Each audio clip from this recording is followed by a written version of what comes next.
warahmatullahi wabarakatuh. Baiklah, saya Cici Arianti dari kelompok 5 akan membacakan hasil diskusi kami, yaitu tentang perebutan hegemoni di Aceh. Perebutan hegemoni di Aceh. Aceh masih dapat bertahan terhadap persaingan dari orang barat. Aceh lama merupakan suatu kerajaan pantai. Meskipun banyak daerah pedalaman merupakan taklukannya, Aceh lebih merupakan suatu kerajaan laut. Perdagangan yang ramai antara Sumatera dan India hanya mengalami kemacetan sebentar ketika orang-orang Portugis tersebut merebut Malaka. Pedir merupakan pelabuhan terpenting dalam ekspor lada dari Sumatera dan Aceh. Mungkin juga telah mengambil bagian dalam perdagangan tersebut sebelum Aceh menguasai daerah ini. Baiklah, hanya itu yang dapat saya sampaikan dan akan dilanjutkan oleh teman saya, yaitu Olvi Novita. Assalamualaikum warahmatullahi wabarakatuh. Baiklah, saya akan melanjutkan materi dari saudari Cici. Pada tahun 1554, kapal-kapal Portugis dikirim ke Laut Merah untuk menangkap kapal-kapal Aceh dan Gujarat. Akan tetapi, mereka tidak berhasil. Alasan yang dibuat oleh orang Portugis untuk meraksasa dalam menangkap kapal-kapal ini adalah bahwa kapal-kapal itu tidak mempunyai izin yang dikeluarkan oleh pemerintah Portugis. Perdagangan yang dijalankan Aceh di Laut Merah cukup besar. Prajurit-prajurit Aceh sangat perkasa dan mutu kemiliterannya tinggi.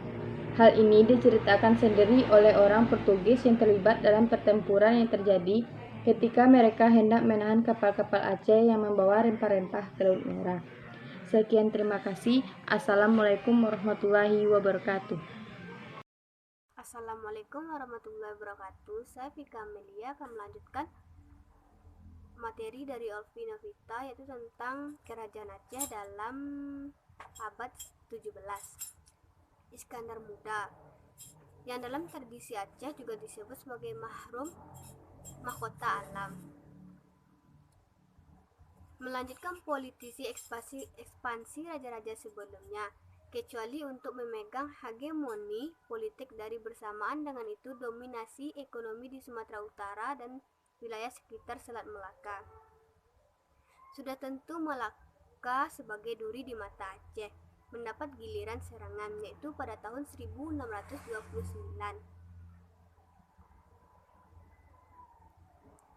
Akan tetapi Aceh mengalami kerusakan dan kehilangan banyak pasukannya, yaitu Sri Maharajo gugur dan Laksmana tertawan. Malaka mendapat bantuan dari Johor dan Pantani.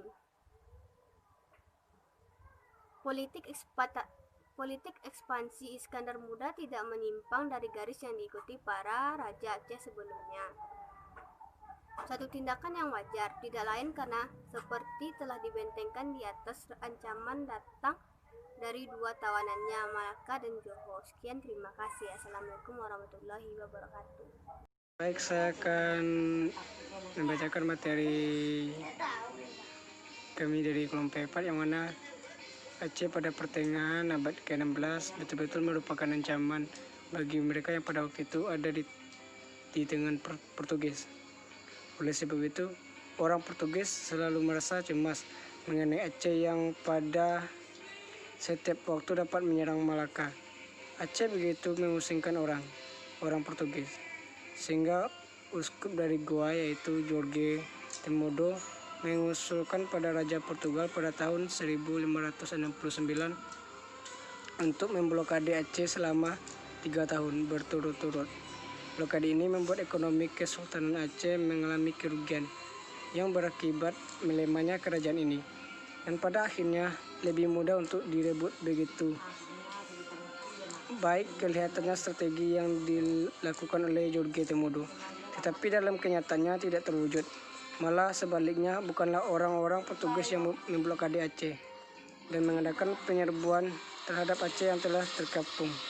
Akan tetapi Aceh yang mengadakan penyerbuan ke Melaka untuk beberapa kali, meskipun mereka mengalami perlawanan. Semua menyadari bahwa Aceh harus dibuat lemah untuk kepentingan Portugis. Akan tetapi meskipun banyak orang-orang Portugis yang mengusulkan penyerbuan terhadap Aceh, dengan perhitungan mereka akan keperluan mereka untuk penyerbuan ini. Dan bila mana Aceh di tangan mereka, berapa besar keuntungan yang akan diperoleh. Semua rencana macet karena Portugis tidak mempunyai kekuatan armada yang cukup kuat untuk melakukan penyerbuan terhadap Aceh.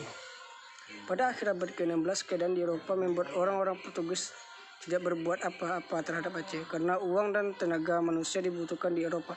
Pada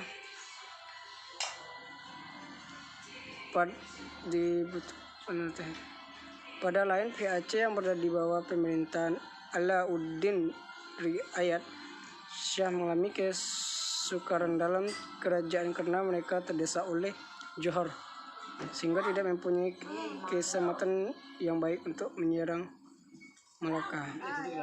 Baik, hanya itu materi saya kembalikan. Mungkin selanjutnya akan dibacakan oleh teman saya.